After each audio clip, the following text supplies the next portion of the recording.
We are now in part 3 of Christ in us, the hope of glory. Amen?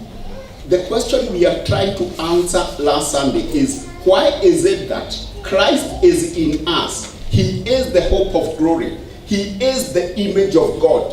He is, and all that He is in us, but we are walking a very defeated life. Amen? Why? Because if He is in us, His presence should be able to make a difference in our lives. Amen? And what we saw last time is that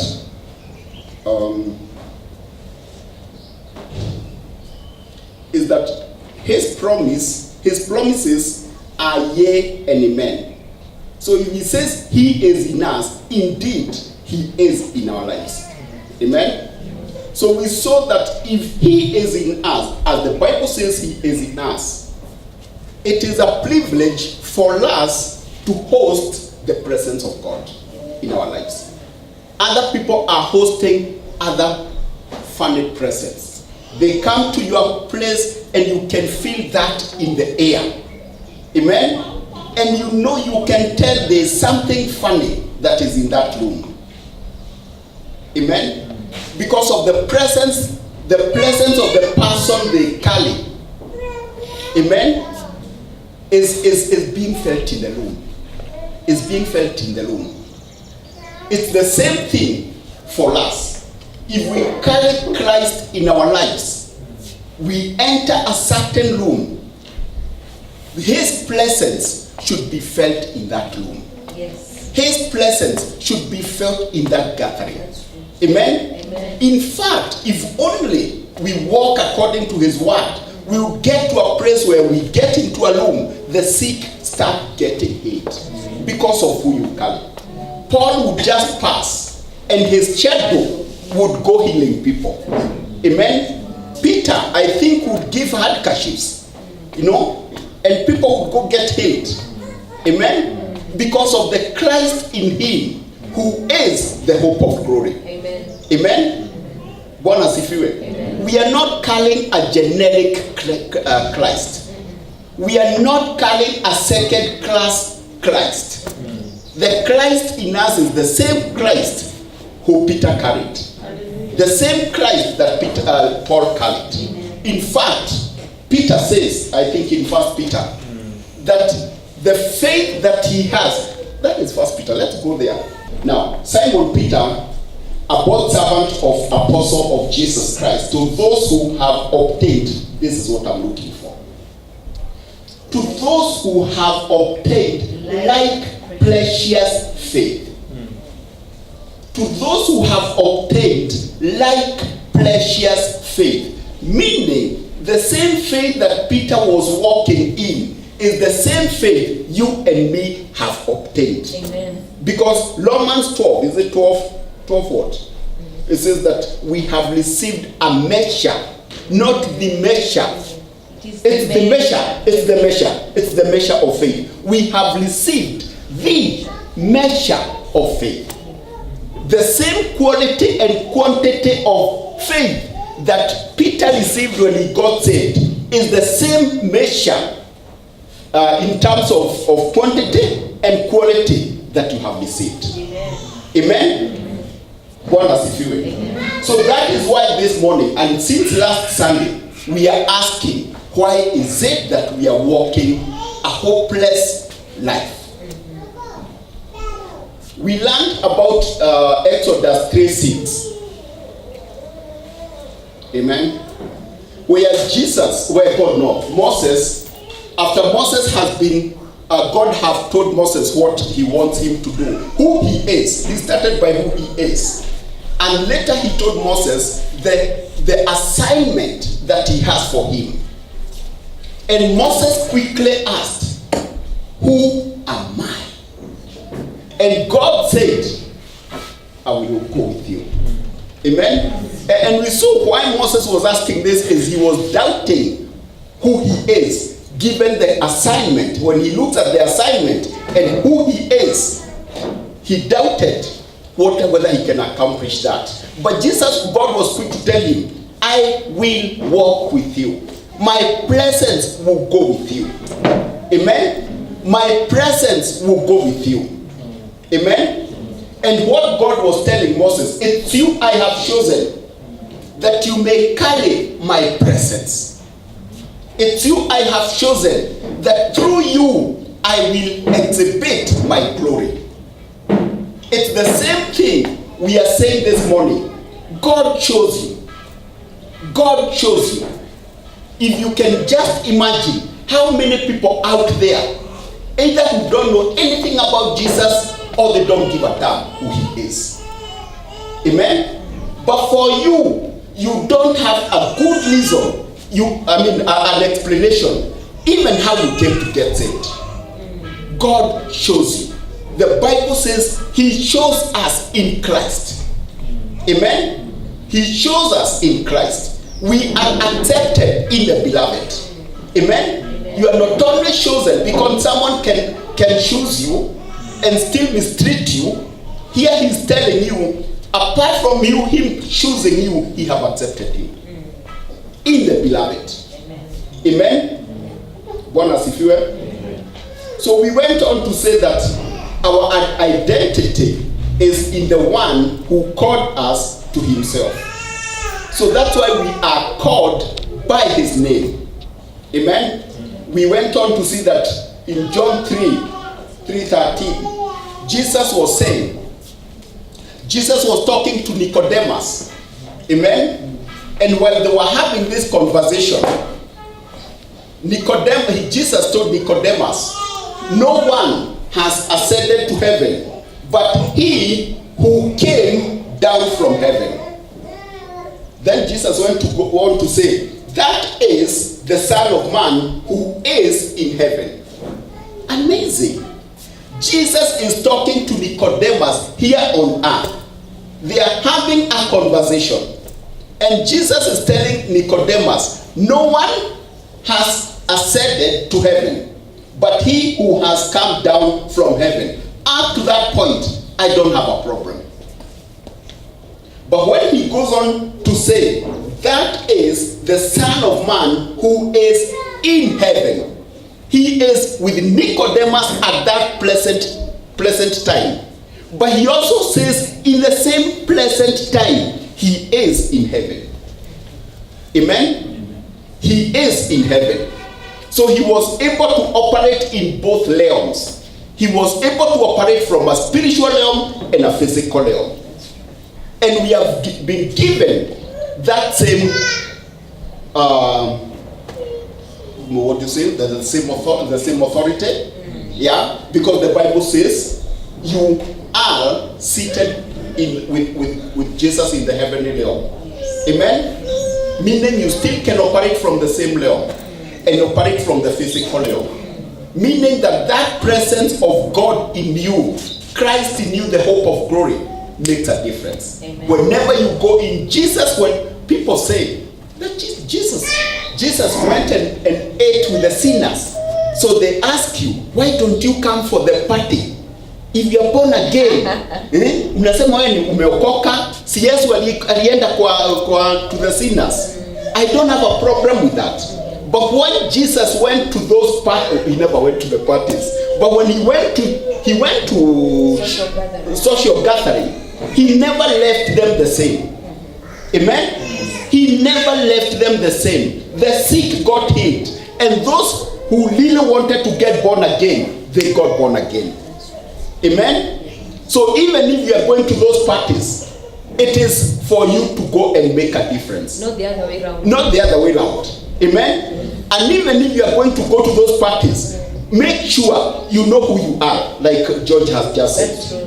First, no. I remember when I got saved, I actually withdrew from the company I used to keep.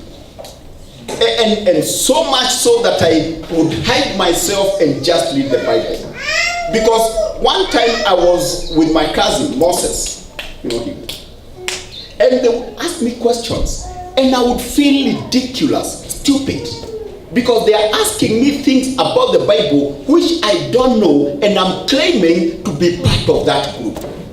Amen? And when that question is asked among other people, you look ridiculous. You sound ridiculous. So what I did, I retreated and made sure that I read the Bible, pray, read the Bible. And I'll tell you, the next time I remember my cousin, now a different cousin, were asking me, they cornered me we used to work together in the department. I was able, by the grace of God, to answer the questions they're asking me. Amen? And therefore, you know that you know, and they know that you know what you're about. That's true. Amen? Amen. Hallelujah. Amen. Amen. So we went to Colossians chapter 2, verse 3. And Colossians chapter 2, verse 3 says, in whom are hidden all the treasures of wisdom and knowledge. This Christ in you, the hope of glory. In him is hidden all the treasures of knowledge and wisdom. And he is in you. Amen? He is in you. Bwana asifiwe. Not knowledge and wisdom. Treasures. When it comes to treasures, they are different. You know, they are like, they are compounded. Amen? Bwana asifiwe. Amen. Amen. Hallelujah.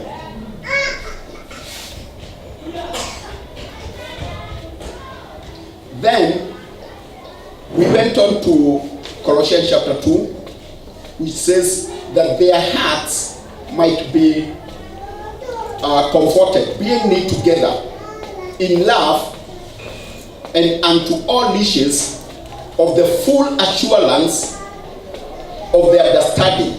Very, very interesting. The Bible talks, Paul was talking of riches of the full assurance. First, it starts with acknowledging. Then he goes on to understanding. Then he goes on to full assurance. And then the last part he says, the riches of the full assurance. So we saw that when you are seeking God, there are levels that you go. Amen? Jeremiah said, I think Jeremiah 29 says that when you seek God, you seek him with all your heart. Meaning that you can use bits of your heart.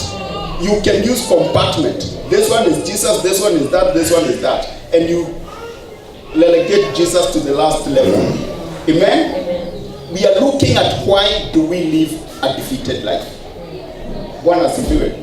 So he starts with acknowledgement. For you to acknowledge means the act of admitting or owning something.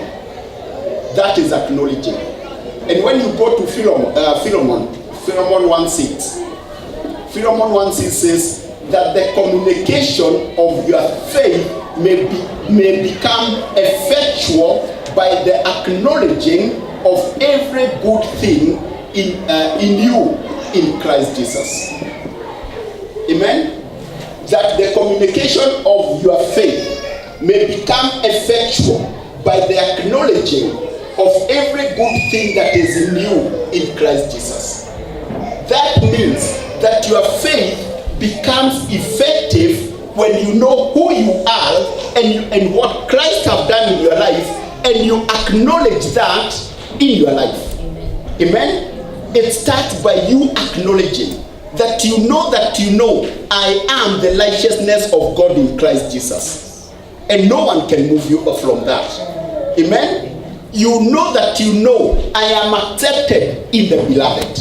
And no one can move you from that. You know that you are being renewed. That is Ephesians 4:24. Amen? That the new man is being renewed in the image of God, in righteousness and true holiness. Amen? That is your born again spirit. Amen? You acknowledge that. Then you move from that, you go to understanding that. Hallelujah. Amen. You understand. You move from there, you go to the full assurance of that. You move from there, you now are able to get the riches of the full assurance of that. Hallelujah. Amen? Amen. Paul calls it, use this word, I am persuaded. Yes. Then he says, I am fully persuaded. Amen. When you are fully persuaded, George, no one can move you from there. No one can move you from there because you are fully persuaded. Amen. Bonus if you will. And that's why maybe last Sunday we were talking and we were saying, even when you are reading your Bible, you read it in the light of the New Testament. Amen.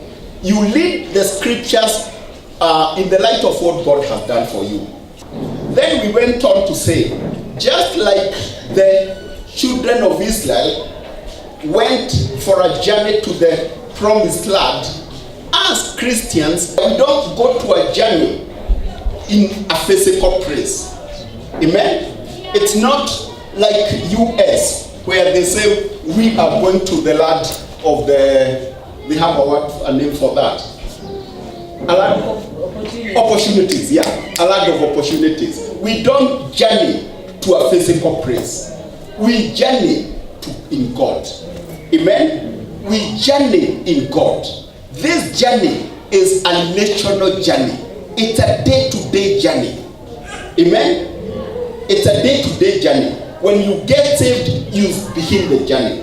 If you are not saved, you have not begun the journey.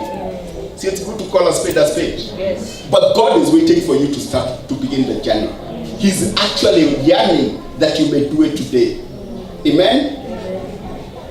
So we looked at that journey and compared that journey with the journey Saul went. I'm getting feedback from this side. Yeah, we compared that journey, and we saw that we learned that from 1 Samuel 9, 3 to 8. We saw that there are different places that Saul went. One, he started from Ephraim, and we saw Ephraim is actually the land of a fruitful land. Amen? And we saw that when we get saved, that is where we begin. From the land of fruitfulness. This is when you get saved and everything looks okay. God moves in your life even before you speak. Things that you had even just desired, they start manifesting. Amen? And there you are so happy in the Lord. Hallelujah. Amen? And that is where Saul began. Even Saul himself, if you read the same from verse 1, you realize that Saul was coming from quite a well-off family. Amen? But there are needs that move you from that comfort zone to outside the comfort zone. And for Saul, it's the donkeys. Amen? The donkeys made him move out. And from Ephraim, he went to Shalisha. I can see my students are good. I'm encouraged. From there they went to Shalisha. And we saw Shalisha is the land of valleys. Amen? Where you go down the valley, you go up the valley. You go down the valley and you go up the valley. The needs that you have, and we all have different needs. And we say that some of the needs, maybe it's a husband, maybe it's a wife, maybe it's a job. Amen? Maybe it's a promotion. Amen? These are needs that you encounter in your physical growth journey. The same affect in your spiritual growth journey. Amen? Amen? Amen. So from Shalisha he went to Shalim. Is it Shalim? Yes. And we saw Shalim is the land of, amen? Where are my students? No, it's the land of, Shalim is the land of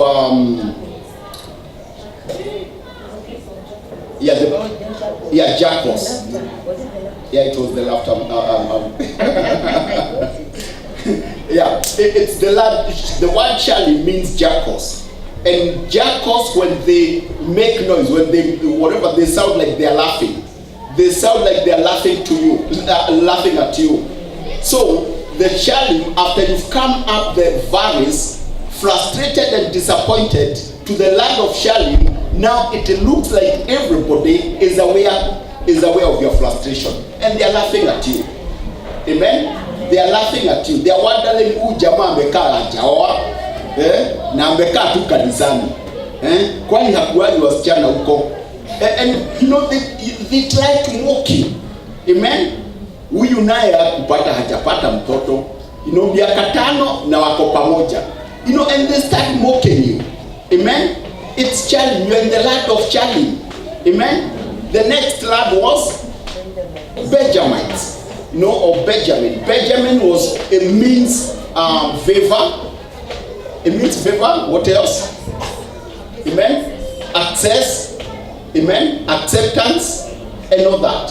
You go to that land. You've just come from Shalim, yeah, and you're in the land of Benjamites. There you find it's like everything now is working for you. There are some promotions you have hoped you get are coming. However, minus what the donkey you're looking for. Amen. Then from there he went to the land of Zaph. Amen. And the land of Zaph is called the land of overflow. Amen. And we saw that this land of overflow, everything again looks like it's overflowing, minus again the donkey. Amen. And it's at that point where now Saul told the servant, let's go back. Amen. Because you've come all the way from Ephraim, all the way to Zaph, and there are no donkeys. Amen. But at that point, we realized the servant spoke. Amen. And came up with a solution and told him, let's go to the next town. There is a man of God, amen, who will tell us what we need to do. And he said what he have. Amen.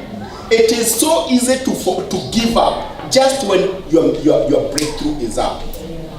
Amen. Just one town, one city before you get to your big breakthrough. Amen. And you saw how Saul now was able to connect with his destiny, because now at Ramah, which is the city where Samuel was, actually now Samuel, when Samuel saw them, he told them come and sit here, and they were made to sit with the high and the mighty of Israel. There was even meat put aside for them. Anointing followed after they were mekula na wameshiba. Amen. And Paul that day was made the king of Israel. Amen. Bwana asifiwe. We also try to see what does the journey accomplish. What does the journey accomplish? The journey accomplish when you are going through that journey, you get to trust. Trust is developed in the journey. Trusting on God. You get to meet to have an encounter in that journey with God. Amen. You also get discipline. Amen. In the journey. Amen. You get discipline because of the roughness of the journey. That's when you realize you can wake up at night up to 3 o'clock and pray and sing for the Lord or rejoice before the Lord. And then after that you realize now you are waking up at 3 every week. You wake up as a month comes, 2 months come, and you realize you are disciplined in that area. Amen. Your mind is renewed. Things you don't think the same way because you have had an encounter in the journey with Christ. Amen. There are things, the way you used to look at them, now you look at them different. Amen. There is a way you used to speak, you don't speak like that anymore. There are flags you kept and you realize they are a burden for the journey. You'll never get there if you keep them. Amen. Bwana asifiwe. This is the journey we are talking about. Your character is strengthened. Humility. You get humility through the journey. Amen. And the purpose of the journey, you find it in Ephesians chapter 4, verse 13.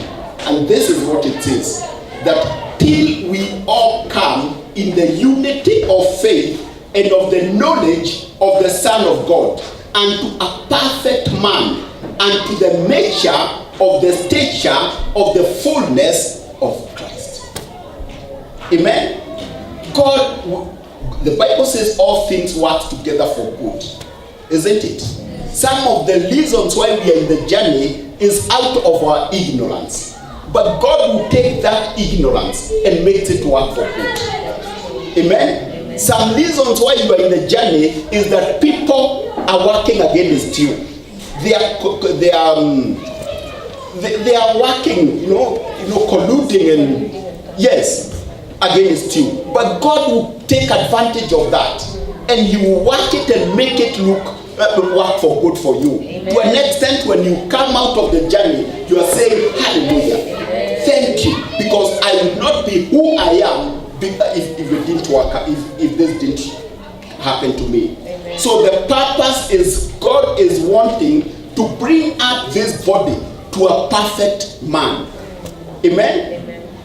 A perfect man. Not perfect as you are, as in you one. We are talking when a body of the believers, that God will make them mature. Amen? Let me read it again. Till we come in the unity of the faith and of the knowledge of the Son of God, unto a perfect man, unto the measure of the stature of the fullness of Christ. Then Paul says in Galatia that Christ may be formed in you. Amen. Bwana asifiwe. God is good. Now, this morning we are looking at this Christ in us, the hope of glory. And I remember we looked at the word glory, and we said glory is magnificent, dignity. What else? Excellent. Yeah, excellence. We had all those names describing glory. I want us to look, before we go very far, to what hope is. Amen? Because Christ in you, the hope of glory. Amen? The hope of glory. We are going to look at the word hope from a biblical perspective. Amen? There is hope from a worldly perspective, but there is a biblical perspective of hope. And the biblical hope is not just a desire that something good is going to happen in the future. Amen? It is a confident expectation and desire for something good to happen in the future, just as it has been promised in the Word of God. Amen? So you can't separate the biblical hope with the Word of God. Amen? Bwana asifiwe. Therefore, this hope is rooted in the character and the nature of who God is. Amen? The character and the nature of who God is. Biblical hope is therefore it rejoices even before something happens. You rejoice even before anything happens, because you know that He who has promised is able to perform it. Amen? He is faithful to do it. So even when you are going through the journey, you don't go through the journey mourning. Hallelujah. Amen? You go through the journey, and some people wonder, how do you keep your composure even when you are going through what you are going through? Other people are going through the same thing and they have collapsed. They can't even wake up in the morning. They can't even go to work. You wake up in the morning and you go saying to everyone at your place of work, God is good. And you are giving a testimony. And you are saying, and people are wondering, how do you keep up your head high? It's because of the hope that you have in you. Amen. Amen? That hope. Amen? Amen. If we go to Romans chapter 15 and verse 4. 15 verse 4. This is what it says. For whatever things were written aforetime were written for our learning, that we through patience and comfort of the scriptures might have hope. Amen? Let's read from NLT. Such things were written in the scriptures long ago to teach us, and the scriptures give us hope and encouragement as we wait patiently for God's promise to be fulfilled. Amazing. Amazing. Amen? That such things that are written in the word, in the Bible, such things were written in the scripture long ago to teach us, and the scriptures gives us hope and encouragement as we wait patiently for God's promises to be fulfilled. So you can't separate scriptures and hope. Amen? Well, a very interesting incident happened in the book of Matthew, chapter 11, verse 2. And this is where Jesus, John the Baptist, sent some people to go to where Jesus was and ask him, are you the one, or should we go looking for another one? Are you the one, or should we go looking for another one? This is John the Baptist, who actually rose up before anyone else and said, he is the one. He is the Lamb. But now he's in jail.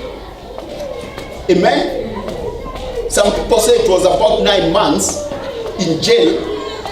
And now he's also wondering, this one who is the one, why am I here? He could have come and perform a miracle and the doors will open all by themselves. Amen? He's frustrated. He's now wondering, is he the one? Did I make a mistake? Did I make a mistake? And what Jesus does is very interesting. Jesus, the Bible says,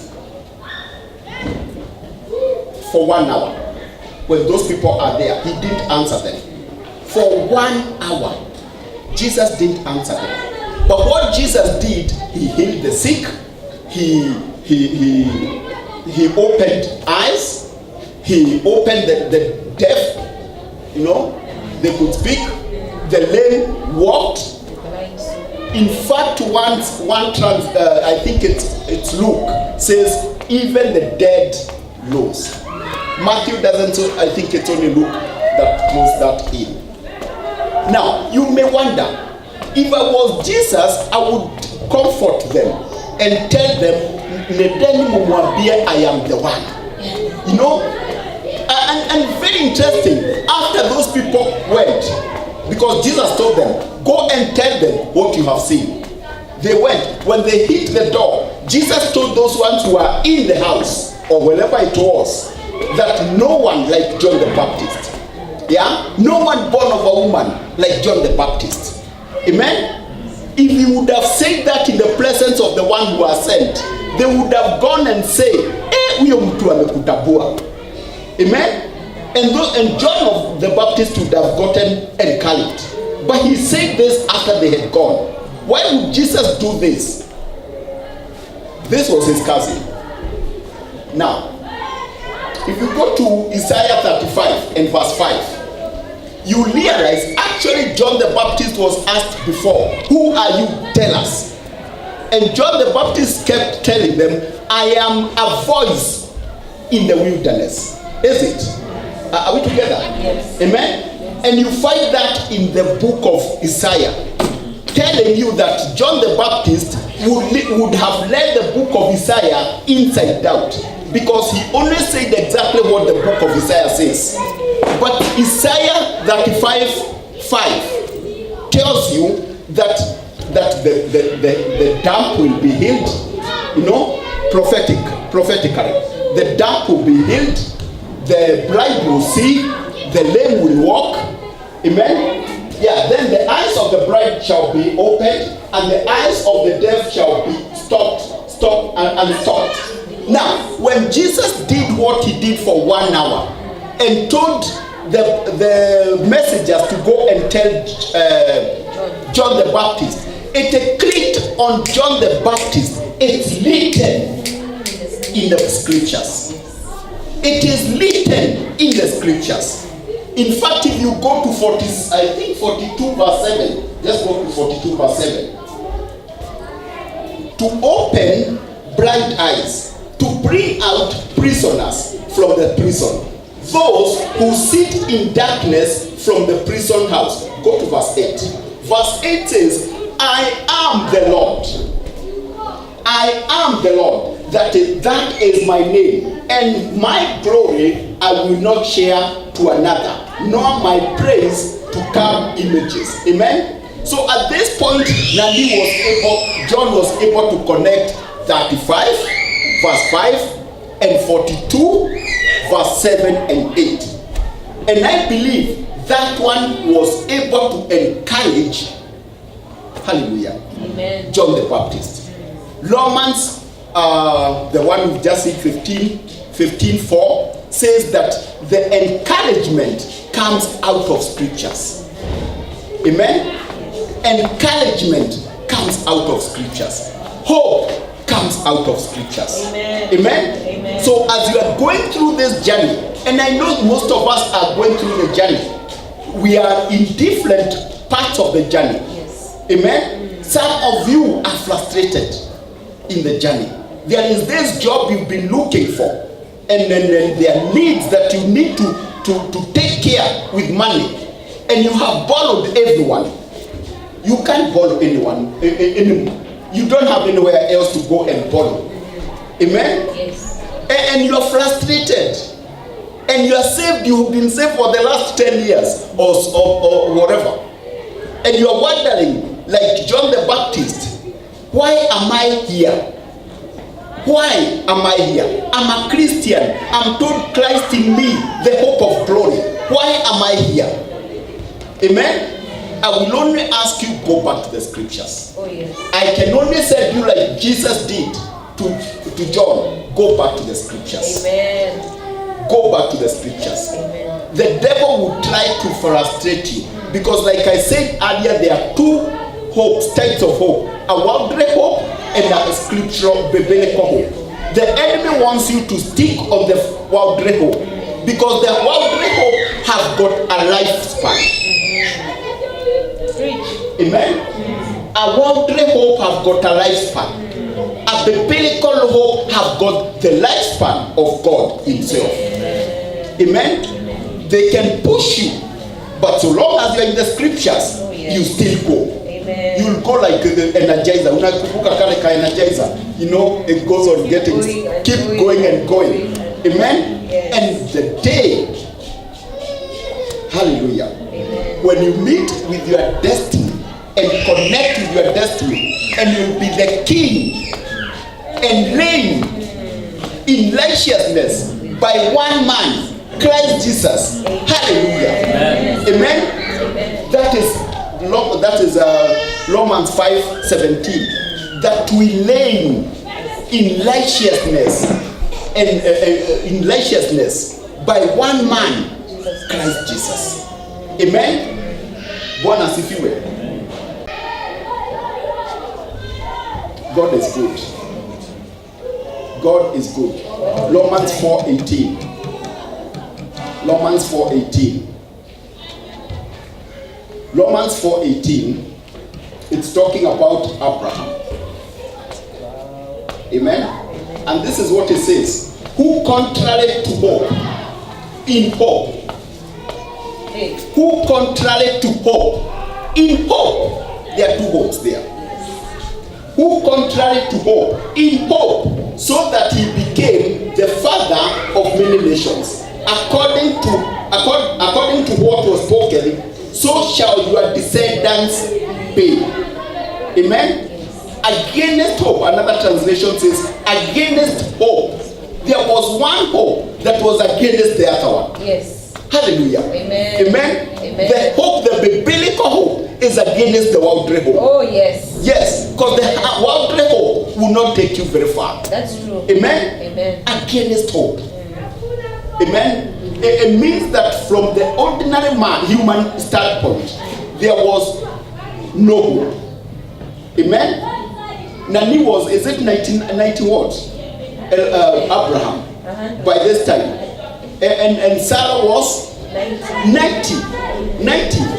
Amen. There was no hope. In fact, when Sarah was told that she would get a kid, she started laughing at the how. You know how? Amen. Because the hope, Sarah's hope, was worldly hope, had gone down. Abraham's hope was biblical hope, was continuing. Oh, yes. Ilikuwa inaendelea. Ilikuwa inaendelea. Amen. Bwana asifiwe. Amen. He drew his confidence and ability to still continue walking from the scriptures. And the scripture was that same scripture that your children will be. So shall your descendants be. So shall your descendants be. Just that one. So shall your descendants be. And that one kept him going. You have a whole 66 books. Amen? A whole 66 books to your disposal. Amen? You have not one reason to go down. Amen. You don't. You don't. Bwana asifiwe. So what we are saying is that biblical hope is never based on what is possible with man. Biblical hope looked away from man to the promise of God.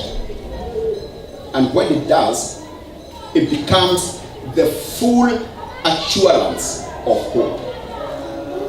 The full assurance of hope. Amen? Colossians chapter 3 verse 1. This is what it says. If you then be raised with Christ, seek those things which are above, where Christ sitteth on the right hand of God.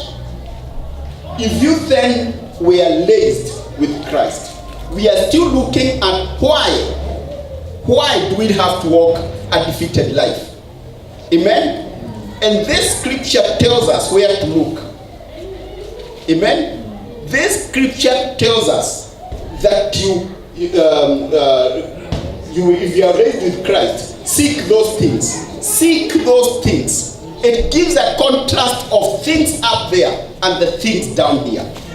Amen? It gives a contrast. And this one is not a question mark.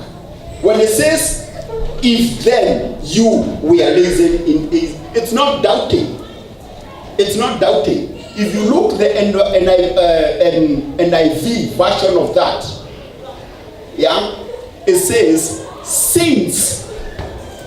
It's not asking, it's not doubting, it's not putting in a question mark. This one puts it in its like perspective. It says, since you have been raised to new life with Christ, set your sights on the realities of heaven, where Christ sits in the place of honor at God's right hand. Amen? Set your sight. It tells you where to set your sight. Amen? Bwana asifiwe. Set your sight. Paul wanted them to know the total completeness of their new life in Jesus Christ. Amen? Bwana asifiwe.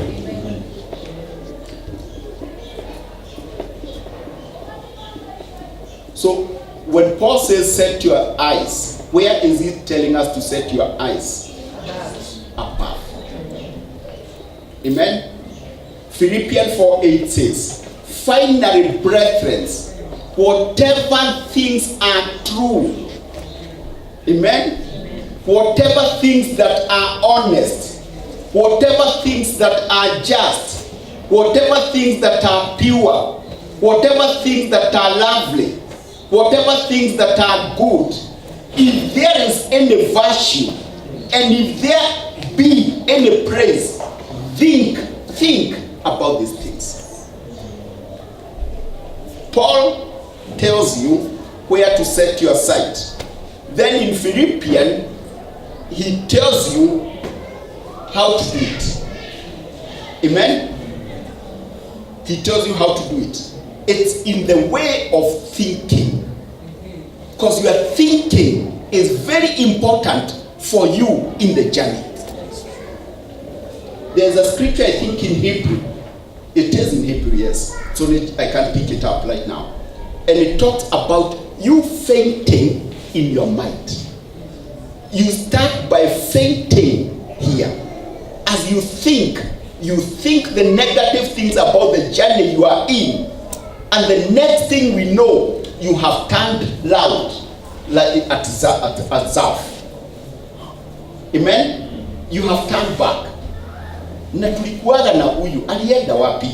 Ati akujagi kanisa siku hizi. What happened? Amen? What happened? Bwana asifiwe. Amen. We go to Colossians chapter 3 verse 2. Set your affection. It tells you where to set your sight. Now, it's not now your sight, it's your heart. Amen? It's your heart. Set your sight. Now it tells you set your affection on things above. Amen? Set your affection on things above, not on things on the earth. Verse 3 says, for you are dead and your life is hid with Christ in God. Amen? Set your affection. Many times we can tell where your affection is. Is it? If we just look at your bank statement, we know where your affection is. Your expenditure, we know where your affection is. Amen? I only need to stay with you maybe for 2-3 days. And I know where your affection is. Because even if I don't see your bank statement, I know what is coming from your heart. Because the Bible says the heart, the abundance of the heart, the mouth will speak. Amen? Set your affection on the things above. Amen?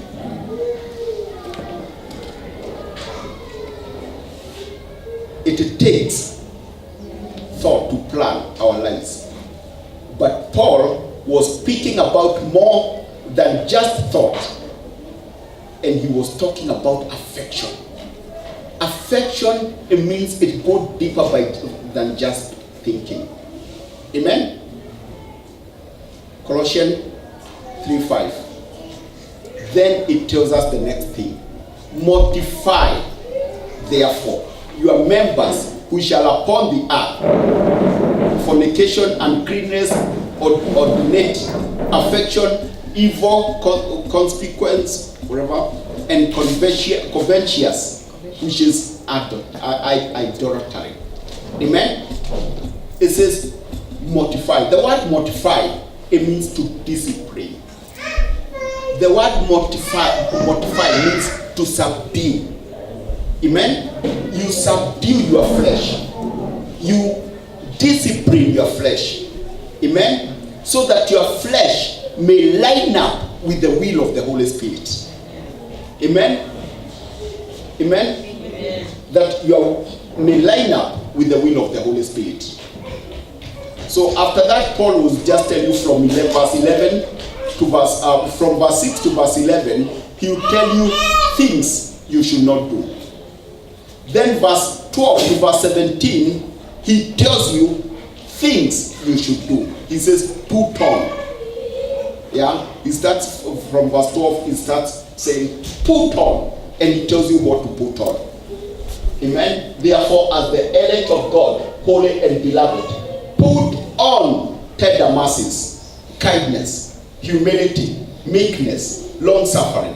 Amen. That is what we are saying. Bwana asifiwe. With this, if you think through it, if you go through it, if you walk those scriptures, the Christ in you, the hope of glory, will be manifest through you and in your life. Bwana asifiwe. If you noticed, we have in the first 2-3 weeks, we have walked through the book of Ephesians. Colossians, sorry. Yeah, I only left out one which I want us to do it as a topic, which is philosophy. And God willing will do that. But next Sunday, we'll finish with the heart. Amen? With the heart. Where the Bible says that out of your heart comes the issues of life. That will be our topic next Sunday. And I'll request not to fail. Just come, let's finish up the book of Ephesians together.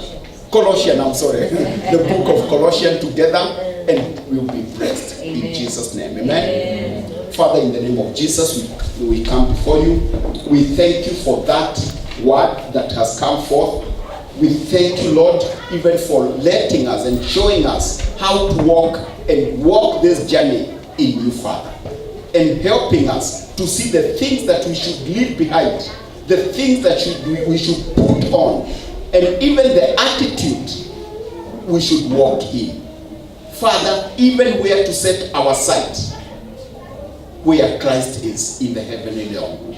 We believe, Father, in Jesus' name, that Lord, by your will and by your grace, Father, we will walk this walk and come out gloriously to the glory and honor of your name in Jesus' name. Amen. Amen.